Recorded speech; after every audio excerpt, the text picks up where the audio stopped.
Hey guys, welcome back to Girls Frontline 2. In today's video, we're going to do a quick guide for Makiatto, going through her skills, rotation, keys, weapons, attachments, teams. We'll touch on dupes as well, her stat priorities, all the good stuff. And if you do appreciate these things, please do leave a like and let me know in the comments who you want to see next. So let's get into it. Okay, so kicking it off with her skills, we'll start with the ultimate because this is very core to the way she works. She gains a frost barrier and alert for 2 turns. Just note that this is for 2 turns. And this ability does have a 3-turn cooldown, so you will have 1 turn of downtime with these. But Frost Barrier, pretty self-explanatory. Just note that the Frost Barrier applied from Suomi is also known as a Frost Barrier, which helps us when we look to using Alert, because when she uses her Alert, she needs to have a Frost Barrier active, and if she loses hers, she can apply Suomi's to continue having that Alert activate due to having a Frost Barrier. So that is an important thing to remember.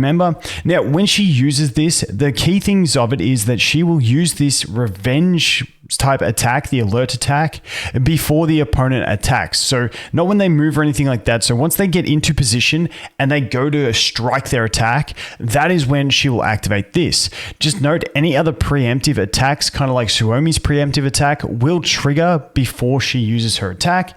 And then things like QJ will use her support attack after Makiatto uses her support attack or her alert attack. So it triggers everything to do with other attacks. Now, the great thing is this does do freeze damage and also applies frozen for 1 turn.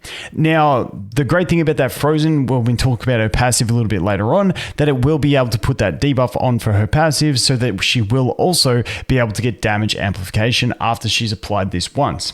Now, the other thing is she can activate this one up to 2 times per turn. With her dupe number 2, this can go up to 3 times per turn, but we're not going to focus too much on that because I think most people will be just getting her at base, maybe some people going for dupe 1. Next up, I want to look at her high damage attack, which is her cold precision shot. Now, this one has a confectance index cost of 2, selects 1 target within 9 tiles and deals freeze damage equal to 160% of attack, increases the critical damage of the attack by 30%, and gains 1 stack of cold conviction for each instance of damage dealt. Now, each instance of damage dealt relates more to her first dupe, where she attacks twice with this ability. But just note, if you're not getting any dupes, she'll just attack once with this ability and get the 1 stack of cold conviction, which increases her attack. Now, just note with this one, when she uses an attack other than this one, she will lose a stack. So that's why her dupe 1 is really nice, because it allows her to keep higher uptime of this buff. But, you know, that's something that you don't really need. So just note that it is there. She will get a stack of this buff. And I just quickly edited to remove my keys. Just note that at the end there, it has said that if she gets a kill, she gets 1 stack of confectance index. That is due to one of her keys, which we will talk about in a sec as well. Next up, we're looking at her professional tactics ability. Now, this is her one to replenish her confectance index. Just note that she does do freeze damage with everything else that she does. This is the one attack that she has that does only deal the physical damage, but it's a single target attack and gains 4 points of confectance index and gain 2 stacks of standard approach, which reduces the AoE damage that she receives. But this one's main purpose is to restore her confectance index when she has run out. And finally, we're going to take a look at her passive. She gets a 40% crit rate increase and a 10% crit damage reduction at the start of turn. If her HP exceeds 80%, then she's going to gain a stack of insight and steady progress, which is going to be ult range and movement range.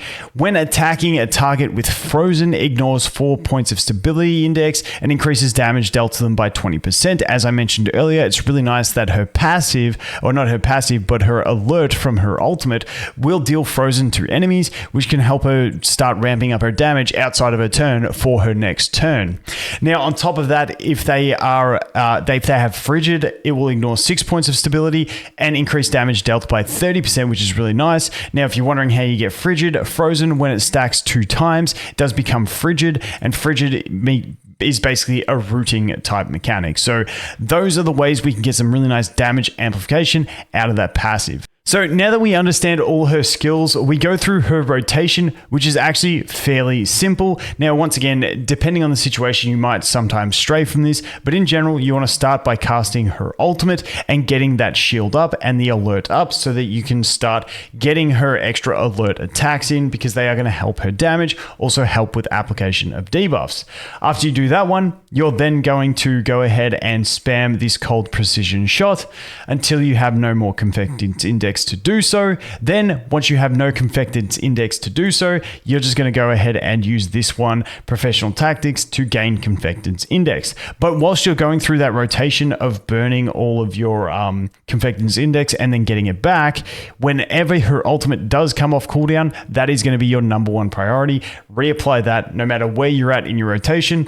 Make sure this is your top priority whenever it is off cooldown. Then just dump your confectance with this one and then restore it with this one. Pretty standard stuff. As we go to keys, she has some general just good keys that you can equip, and then some situational ones that you can swap between as well. So first of all, I do really like this one where you gain an extra point of confectance index when you score a kill with cold precision shot. Just note, if you're fighting a boss or something where you're not going to get kills, well, this one is one that you can swap out, but in general, this is a really nice one to equip. Then we have gained 3 points of confectance index at the start of battle. This is just really good for in general for most characters when it's one of their options. It helps you just get online quicker. Another really good generic one for her is going to be increase attack by 10% at the start of battle. This effect lasts until HP drops below 100% for the first time. Now just note, because she has her barrier, that's what you're going to be starting off with. Then you also, if you're pairing her up with Suomi, you've got extra protection. So it should be pretty decent to keep this up for a good chunk of the battle. And if you're losing this, you've probably got bad positioning or the stage is just too hard for you, so you're going to struggle. So that is another really good generic one.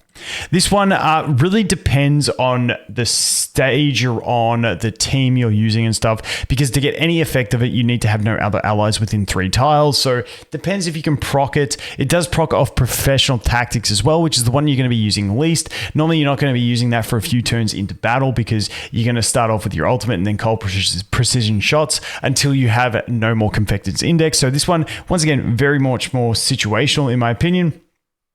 The next one here is also more of a situational for a movement. I don't like using this one personally as much. And then the final one we have over here is at the start of battle, applies murderous intent to the enemy with the highest HP. Now, murderous intent makes them immune to frozen and frigid, which are 2 of her key debuffs, but it increases the incoming freeze damage from Makiatto by 20%. If phase weakness is exploited, it increases by 30%. So she basically foregoes the ability to put those debuffs on to get her damage amplification, and then she just gains those damage amplifications. This one can be really nice for bossing and stuff like that. And now we'll talk about weapons. I've removed my ugly head from the screen so you guys can see the ability, but the best in slot is going to be the Bittersweet Caramel, which is her signature weapon. Increases the frost damage dealt by 10% for every 4 instances of damage dealt outside of own turn. Increases damage dealt by the next active attack by 10%. Obviously catered made to the way she works with her alert ability.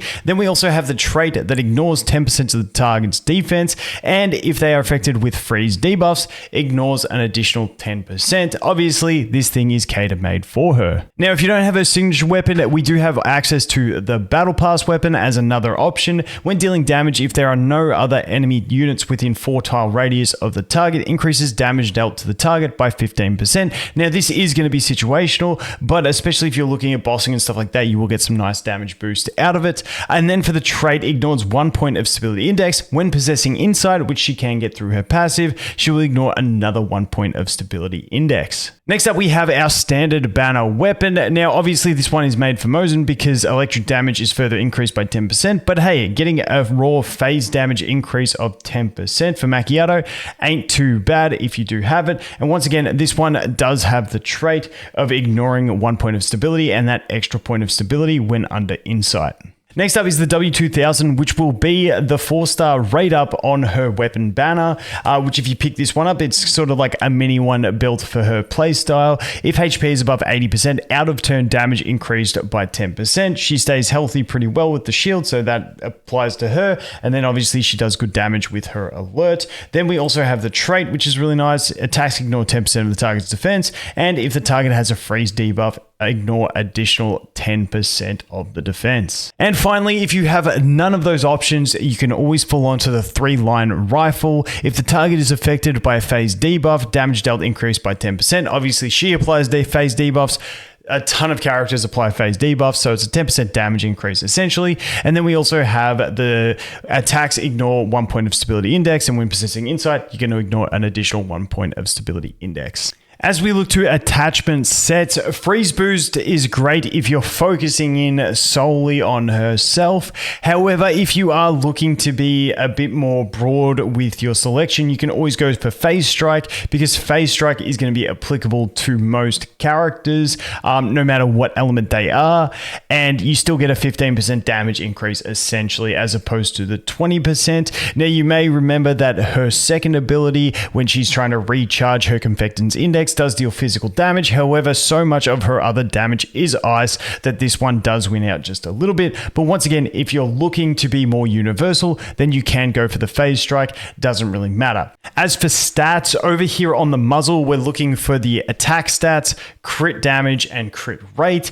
Besides that, you're looking for your attack percentage, your flat attack, your crit rate over on the other 3 pieces. Next up, we're quickly going to touch on Fortifications. Now, I'm only going to look at the first 2 because anything beyond that I think is Giga Whale territory. Now, her first dupe, if you're looking at getting the weapon or the first dupe, I would recommend the first dupe. It makes her cold precision shot attack twice, which also... the benefit to that is that she does gain her stacking buff when she uses it for each instance of damage. So this is where she can get an extra buff. But on top of that, critical damage will no longer increase and the damage dealt is decreased to 100%. But because she's getting the extra attack, it still ends up being a net positive. And if the first attack crits, then the crit rate of the second attack is increased to 100%. And the critical damage is increased by 80%. So having really high crit value is definitely going to be an important thing with this one. But this one is nonetheless a very nice damage increase for her if you are looking for that damage increase. But once again, you do not have to get any of these because she does work perfectly well without them. And then if we go on to the second dupe, the big thing about this one is that it is going to increase the number of times her alert interception is triggered by 1 time per turn. So going from 2 revenge attacks to 3 revenge attacks per turn can be really nice in some situations. But once again, I'm not going to go past that and go into all of them, but you can work with her pretty well at base anyway and not need to go into any of these. Now let's talk about teams. Now, she doesn't have like a fixed team that you have to put her with. She does have some good synergies, but in general, she is a pretty self-sufficient unit with a really solid combat style where putting her alert on can just be beneficial to just about any team. But if we look at some key synergies that she has, the first one is going to be with Suomi. Due to the fact that Suomi has the Frost Barrier, meaning if Makiatto's gets depleted, you can restore it with the Suomi and you'll be good to go again, and alert will still proc. The other thing is that Suomi does have her supportive attack, which does proc also off of Makiatto's alert attack as well, so they have that kind of key synergy. Moving on from that, we do have QJ, who a lot of people are using as one of their main DPS, and we have obviously the great synergy that Makiatto can proc QJ's supportive attack outside of her own turn, allowing you to get through all those support attacks that she has through her ultimate. So that is another great synergy that we have. Outside of that, you can put her with just about anything. If you're in a situation where you have mixed AoE and single target damage, then you can also always look at something like Lotta. Once again, having the extra frost damage dealer in there isn't going to be a horrible thing. But then past that, you can literally slot in just about anything you want into a team with her, and you can mix and match. Like I said, at this stage, until we get future characters that bring more designated ice team synergies, at this stage, she's fairly splashable. She has a great effect. She's going to be able to melt enemies on their turn and also on her turn. And like I said, her main core synergies that I really like in current characters in the global version are going to be with QJ and Suomi. I think they make a great team. However, you can also separate QJ and put her on another team in a multi-team stages where you're trying to, balance out your teams if you have both of them on your account. But that is pretty much everything I wanted to go through, guys, for Makiatto. Once again, fantastic character. Pretty simple to play, pretty simple to build. If you have anything else that you want to know or any of the characters you want to do guides on, please let me know in the comments. And as always, thanks for watching. Hope you have an awesome day and I look forward to seeing the next one. Cheers.